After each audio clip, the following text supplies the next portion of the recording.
تبصرہ پوائنٹ کے ہفتہ روزہ عالمی خبروں میں آپ کا استقبال ہے۔ سب سے پہلے سرخیاں۔ فلسطینیوں نے اسرائیلی سپریم کورٹ کی تجویز مسترد کر دی، کہا اسرائیلی ملکیت تسلیم نہیں کریں گے۔ معاہدہ ابراہیم میں شامل ہونے کا کوئی ارادہ نہیں، سعودی وزیر خارجہ شہزادہ فیصل بن فرحان کا بیان۔ بیروت دھماکوں کی پہلی برسی، ہزاروں افراد کا احتجاج، انصاف کا مطالبہ۔ خبروں کی تفصیل۔ مشرقی یروشلم کے شیخ جراح نامی علاقے میں بے دخلی کے خطرے سے دوچار فلسطینیوں نے اسرائیلی سپریم کورٹ کی اس تجویز کو مسترد کر دیا ہے کہ وہ اپنے مکانات کو یہودی آباد کار تنظیم سے کرائے پر حاصل کر لے۔ ان سب فلسطینیوں نے اس تجویز کو یہ کہہ کر مسترد کر دیا کہ وہ اپنے مکانات پر اسرائیلی ملکیت کو تسلیم نہیں کریں گے۔ سعودی وزیر خارجہ شہزادہ فیصل بن فرحان نے کہا کہ اسرائیل کے ساتھ معاہدہ ابراہیم میں شامل ہونے کا کوئی ارادہ نہیں اور نہ اس کے ساتھ تعلقات قائم کریں گے۔ انہوں نے کہا کہ سعودی عرب کا موقف واضح ہے کہ فلسطینی ریاست کا قیام مشرق وسطیٰ میں پائیدار امن کے حصول کا بہترین راستہ ہے۔ فلسطینی اسلام پسند تنظیم حماس کے سربراہ اسماعیل ہنیہ کو دوبارہ اس تنظیم کا سربراہ منتخب کر لیا گیا ہے۔ اسماعیل ہنیہ 2017 سے حماس کے سربراہ چلے آ رہے ہیں۔ مغربی اردن اور غزہ پٹی کے فلسطینی خود مختار علاقوں میں سے غزے پر حماس کی حکومت ہے۔ میڈیا کی رپورٹ کے مطابق مکہ مکرمہ اپیل کورٹ نے الحرم کرین مقدمے کا حتمی فیصلہ صادر کرتے ہوئے بن لادن گروپ کو الزام سے بری کر دیا ہے۔ عدالت نے فیصلے میں کہا کہ حرم کرین گرنے کے سلسلے میں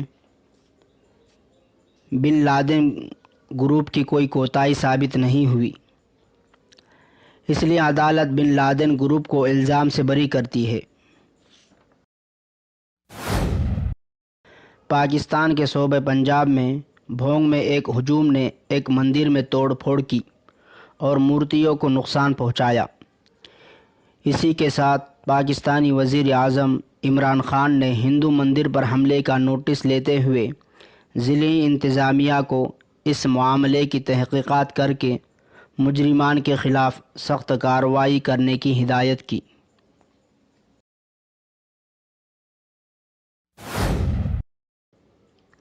لبنان میں بیروت بندرگاہ دھماکوں کی پہلی برسی کے موقع پر احتجاج کے دوران فسادات، پولیس اور مظاہرین کے درمیان جھڑپوں میں 84 افراد زخمی ہو گئے۔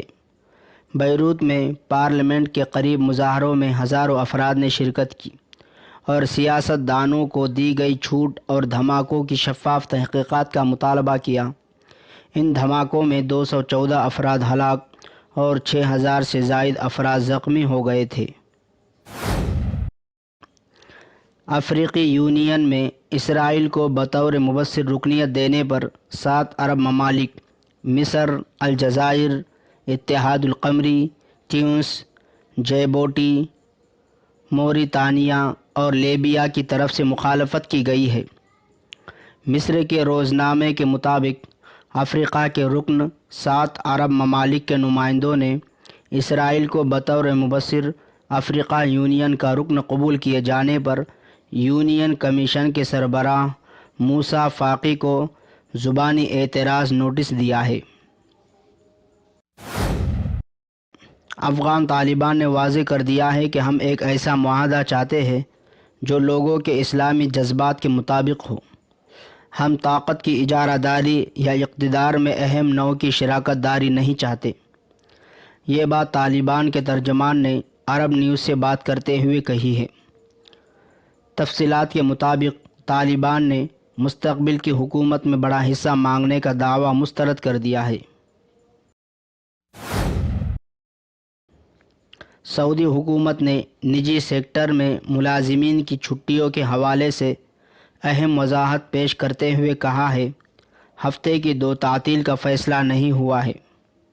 سعودی وزارت افرادی قوت و سماجی بہبود سے آن لائن استفسار کیا گیا تھا کہ نجی اداروں میں ہفتے کی 2 چھٹیوں کا فیصلہ ہوا ہے یا نہیں۔